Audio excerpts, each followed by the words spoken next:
ঠোঁটের মধু তিতা মধু, তেমন মধু কয়ে গো কই, এমন তিতা আমার বধূ, শিউরে উঠি সয়ে গো সই। আনবাড়ি যায় আমায় ফেলে, বাদল মেঘের ডাকে, একবারও সে ভাবে না গো রায় কি করে থাকে।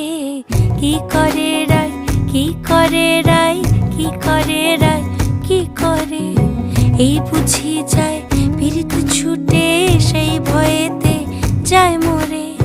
কি করে রায়, কি করে রায়।